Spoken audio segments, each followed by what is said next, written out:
We're about a month into the new year, and if you're not where you thought you'd be by now, you're not alone. Maybe you set goals in January that already feel out of reach. Maybe you feel like you've backslid into old patterns. This episode is for you, and honestly, it's relevant no matter when you are listening, because most of us aren't where we want to be most of the time. Welcome to Binge Eating Breakthrough, the podcast to help you stop feeling out of control around food and build trust with your body. If you've tried everything but still feel stuck, you're not alone. I've been there too. I'm Jane Pilger, and I'm here to help you see binge eating in a new way so you can finally break free. Each week, you'll get the tools and insights to create peace with food and your body. Your breakthrough starts now. Hello, trusted listener. I consider you a trusted listener because I trust that you're willing to be honest with yourself about where you are, even when it's not where you hoped to be. I trust that you're here because you want to understand what's happening, not just beat yourself up about it. Today, we're talking about what to do when you're not where you wanted to be. And I want to start by saying this. If this is you right now, you are so not alone. I think it's really somewhat of a universal human condition to not be where we wanted to be. And there are so many ways where this doesn't have to be a bad thing. When we can look and when we can acknowledge there are so many people who are striving for something better, who want something different, it's so powerful. So let's look at when you might be listening to this. Maybe you're listening to it when it comes out, about a month into the new year. Those January resolutions might already feel out of reach. Or maybe you're listening months later and you're realizing that you're still in the same place you were at the beginning of the year. Or maybe it's not even about the calendar year at all. Maybe you just feel like you're not where you thought you'd be by now, period. Whenever you're listening to this, if you are feeling discouraged about where you are, this episode is for you. Because here's what I want you to know. Feeling discouraged doesn't mean that you've failed. Feeling like you're not where you want to be doesn't mean you're broken. And even if you feel like you've backslid into old patterns, that doesn't mean that all of your progress is gone. What I want to offer you today is a completely different way to look at where you are. A way that's rooted in truth. I'm not going to tell you that everything is fine if it's not. But this way is also rooted in compassion and understanding about what is actually happening. So we're going to start with a concept from a book that I love. I literally recommend this book all of the time. It's called The Gap and the Gain by Dan Sullivan. And the basic idea is this. There are two ways to measure your progress. You can measure the gap, the distance between where you are now and where you want to be in the future. Or you can measure the gain, the distance between where you are now and where you were before. Now, most of us, most of the time, are measuring the gap. We're looking at how far we still have to go. We're comparing ourselves to our ideal, to our goal, to where we think we should be. And when we do that, we always come up short. Because by definition, the gap shows us what we don't have yet, what we haven't achieved yet, and what's still missing. And if you think about it, when we do achieve something, when we reach something, what do? We just set the next goal. There's always a gap between where we are and where we want to go. If you are a person who wants to grow, who wants to do more things, which most humans do. So if we're always looking at that gap, we're always looking at what we don't have yet and what's missing. But when we measure the gain, we look backwards. We're asking, compared to where I was a month ago, a year ago, 5 years ago, where am I now? What's different? What have I learned? What has changed? And here's why this matters so much. When you are constantly measuring the gap, your nervous system perceives threats because you're constantly focused on what's wrong, what's missing, what you haven't achieved. And remember from our previous episodes about the nervous system, it's always asking this one question: am I safe?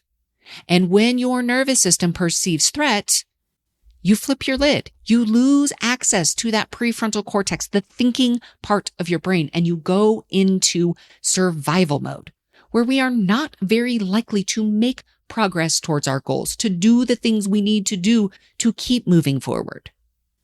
But when you measure the gain, when you focus on what has changed, what you have learned, what is different, the progress, your nervous system can stay regulated. You're not in threat mode. You're in learning mode. You're in growth mode. You're in, I'm in the process of figuring this out mode. You're in, wow, this might actually be possible for me. Now, this doesn't mean that you just ignore where you want to go. Of course not. Of course, you can still have goals and a vision for your future, but you don't use that vision as a weapon against yourself. You don't use it to prove that you're not good enough, that you're failing, and that you're not making progress fast enough. You use your vision to guide you forward, while you use the gain to acknowledge how far you've already come. Now, I know some of you might be listening to this and thinking, but Jane, I haven't made any progress. I feel like I've actually gone backwards. There's no gain here. I feel like I'm right back where I started, or maybe even worse. Now, if this is you, I hear you, and I really want to talk about this because it's so common and it is so painful when it happens and when we're believing that we've completely gone backwards, that we're right back where we've started, or maybe even worse. Now, I want to validate this experience first because it feels awful when you think you've been making progress and then you find yourself in a pattern that feels exactly like where you were before. That thing that you've been working so hard to change returns. So maybe you've been doing well with food for weeks or even months, and then you have a week of binging that feels just like the old days. Maybe you've been practicing self-compassion, and then you hear that harsh inner critic again, and it feels like you've learned nothing. That feeling of, I'm back to square one, is so discouraging. And I want you to know, if you are feeling it, it makes sense. Of course you're discouraged. Of course it's hard.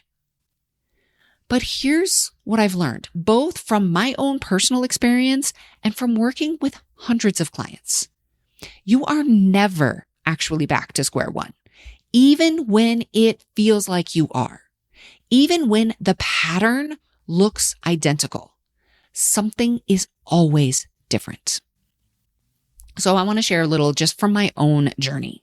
There were so many times when I thought that I had made progress with binge eating.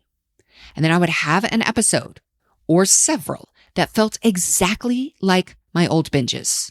The same foods, the same patterns, the same feeling of being out of control, of not wanting to stop eating, the same shame afterwards. And I would think, see, nothing has changed. I'm still the same person I always was. All that work that I've done didn't even matter. But when I really looked at it, when I was willing to look past the shame and the disappointment, when I was willing to set that aside, remember I talk about that shame and disappointment? It's the 50-pound weight on the hood of your car. It prevents us from even getting under the hood. When I was able to move that 50-pound weight of shame and disappointment and get under the hood to say, what is going on? I could always find something that was different. Something that was different. Sometimes it was how quickly I noticed what was happening. So instead of being 3 days into a binge cycle before I even realized it was happening, I noticed it after one episode. That was different. Sometimes what was different was my willingness to talk about it. Instead of hiding in shame for weeks, I would reach out to someone the next day. That's different. Sometimes what was different was how I spoke to myself afterwards. Instead of the harsh criticism that would spiral me deeper, I could offer myself some compassion, even through the disappointment. That's different. And that's how you get that 50-pound weight off the hood of the car to even get underneath to see what's happening. And sometimes what was different is I could just get curious about what triggered it instead of judging myself for it happening, just feeling like a failure. Sometimes what was different was how quickly I bounced back. Instead of one binge turning into weeks or months of feeling out of control, I could get back within days. That's different. Sometimes I could actually figure out how it made sense, what actually caused the binge to happen, instead of just feeling like, well, I don't know, there I go again. It's just me. I'm broken. That's different. Do you see what I'm saying here? It's like the pattern might look the same on the surface. The binging, the feeling out of control around food, the same patterns, the same whatever. The behavior might look identical, but when you really look for it, you can almost always find what's different. And that difference matters. That difference is the gain. That difference is your progress, even when it doesn't feel like it. And this is where understanding your nervous system becomes really important. Because remember, your nervous system finds safety in familiarity. Even when a pattern doesn't feel good, like eating so much food until you feel sick, if it's familiar, your nervous system knows how to navigate it. So when you're under stress, when you're triggered, when your nervous system perceives that threat, it's going to reach for the familiar pattern. Not because you haven't made progress, not because all your work was for nothing, but because in that moment, your nervous system is trying to get you back to safety, and it knows the old pattern feels safe because it's familiar. What fires together, wires together. Now, this is actually information. So when you find yourself in an old pattern, instead of seeing it as a failure, you can see it as a signal. That light on the dashboard telling us there's something going on under the hood. Your nervous system is telling you something. Maybe it's telling you you're under more stress than you even realized. Maybe it's telling you you need more support. Maybe it's telling you something in your life needs attention. And this is what I mean when I say signals and not setbacks. The pattern isn't a setback. It's a signal. It's information. It is your nervous system communicating with you.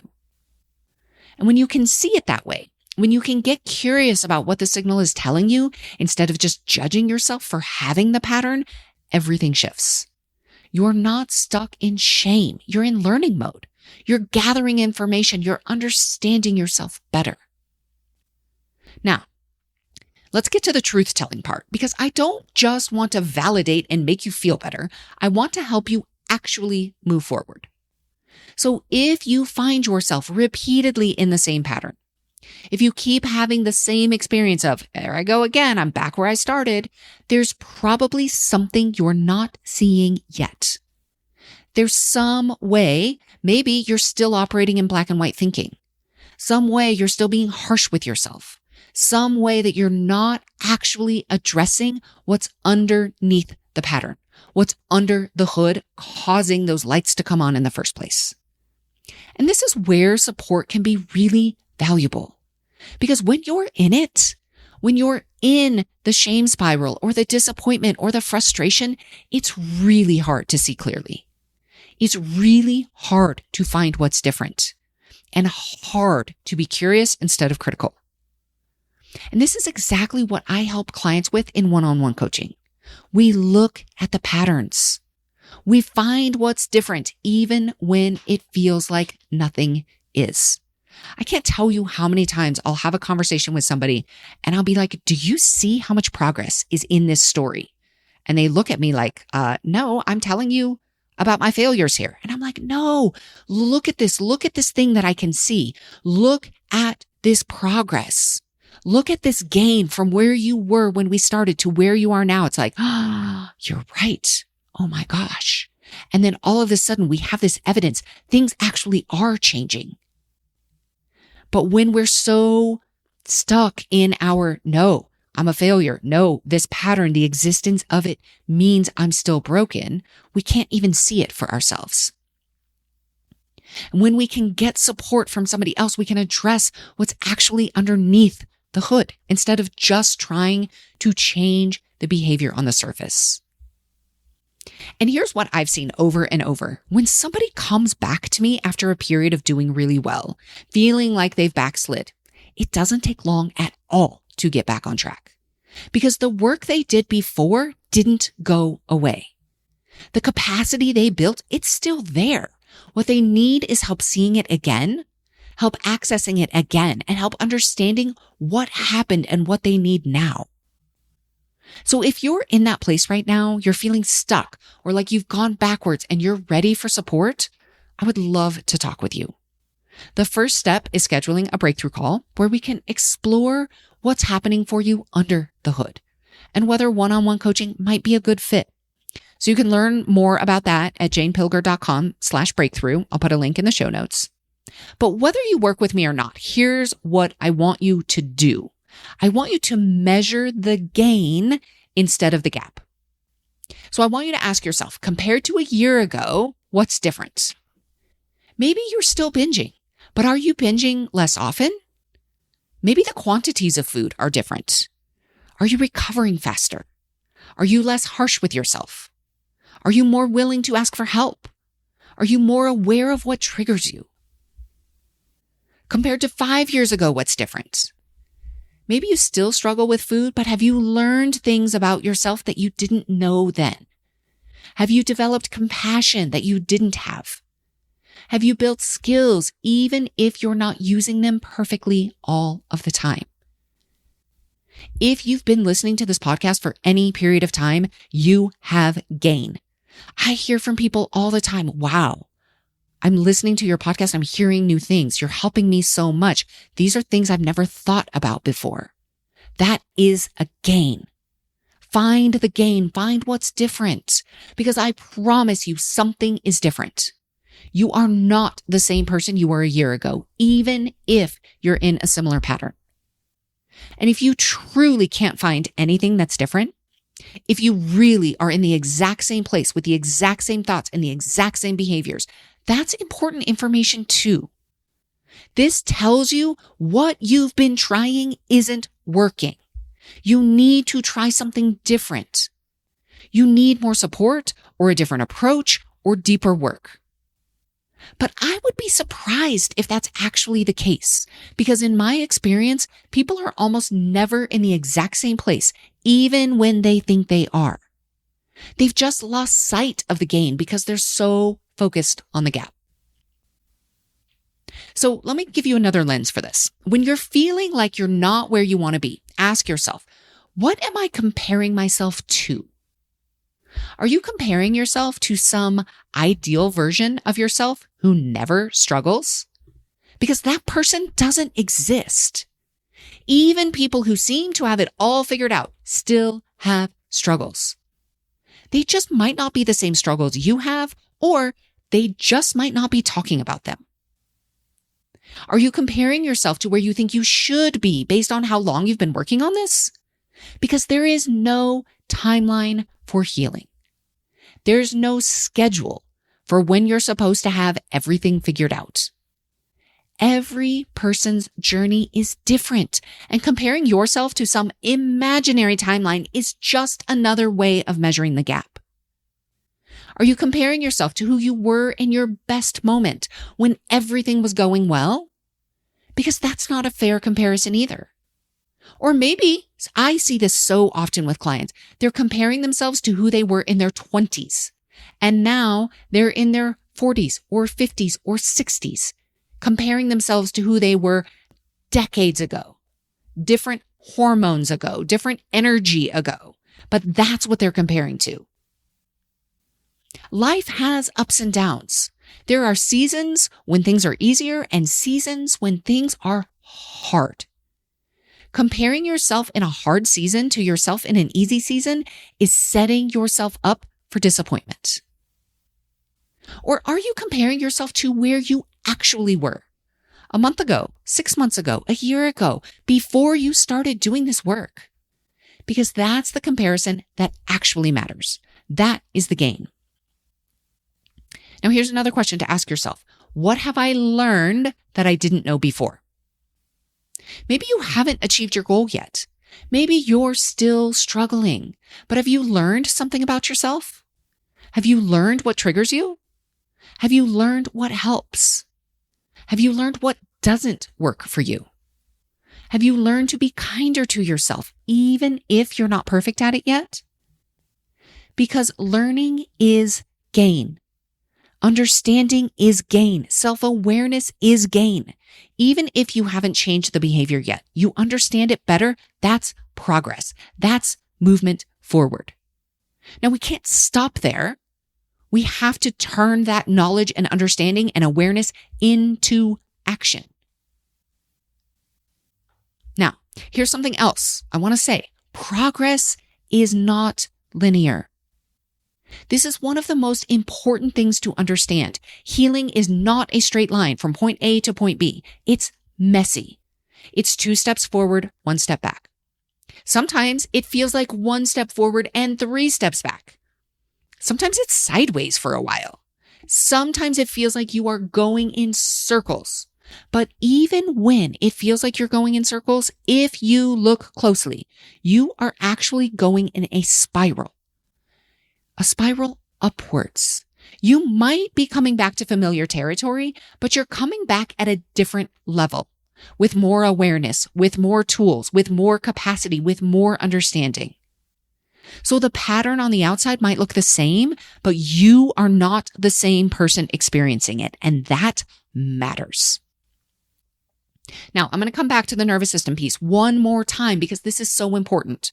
When you beat yourself up for not being where you want to be, when you focus on the gap and how far you still have to go, when you tell yourself you're failing or you're not making progress fast enough, you are activating your threat response. And from that state, it's really hard to move forward, to make different choices, and it's hard to access the resources that you need.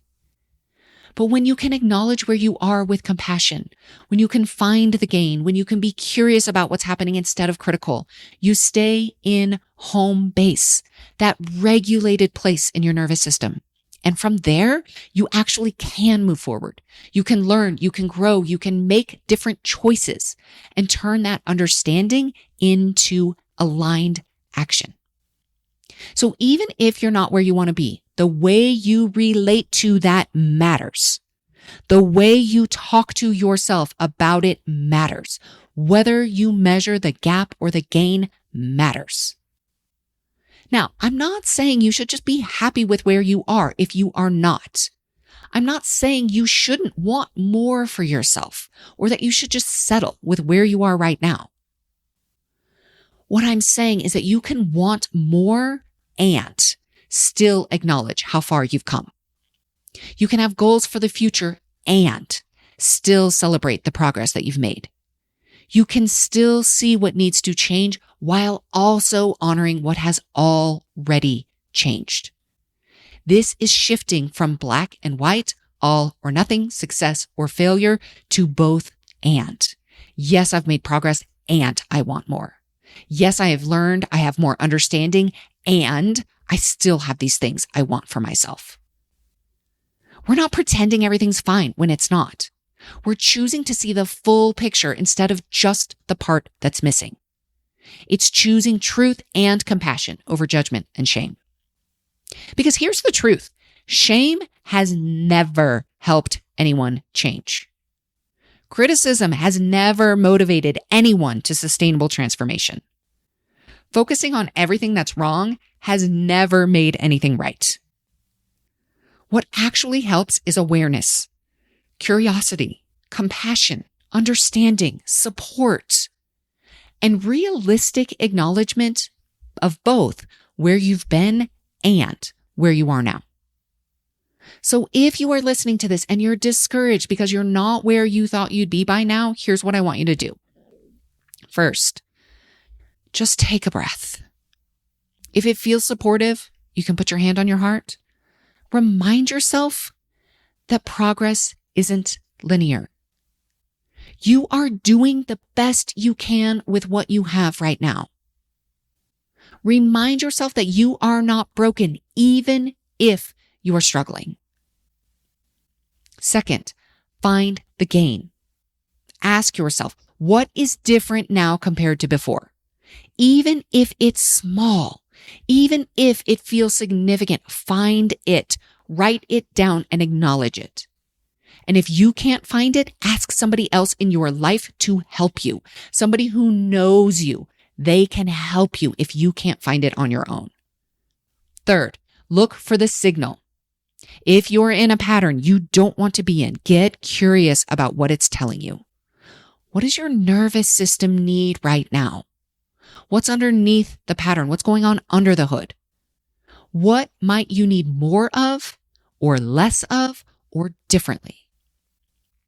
And fourth, ask yourself, do I need support? Have I been trying to do this alone? Would it help to have someone who can see what I can't, who can help me find the gain when I'm stuck in the gap, who can help me understand what's happening instead of just judging myself for it? And if that answer is yes, if you're ready for that kind of support, please reach out. You can learn more, janepilger.com/breakthrough. Needing help isn't a failure. It's a sign of wisdom, a sign of self-awareness, a sign that you are willing to do what it takes. Now, here's what I know to be true. You are not where you were a year ago, even if it feels like it. Even if the pattern looks the same, something is different. You are different. And that difference is the foundation for what comes next. You don't have to start over. You don't have to go back to square one. You get to build on everything you've already learned, everything you've already experienced, and everything you've already become. And there is more waiting for you. Measure the gain. Find what's different. Be curious about the signals. Be gentle with yourself and hold that vision for what you want, that vision for the growth, for what you want for yourself. Measure the gain, hold the vision of the future, and that will move you forward. That's what I have for you today. I'll see you next week. If you like what you're hearing on the podcast, you will love my new book, The Binge Eating Breakthrough: Why Food Isn't the Problem and What Really Is. Discover why willpower isn't the answer, why restricting certain foods often backfires, and why understanding your brain and body is the key to lasting change. Learn to shift from shame and self-blame to curiosity and compassion. Get it today at janepilger.com/book.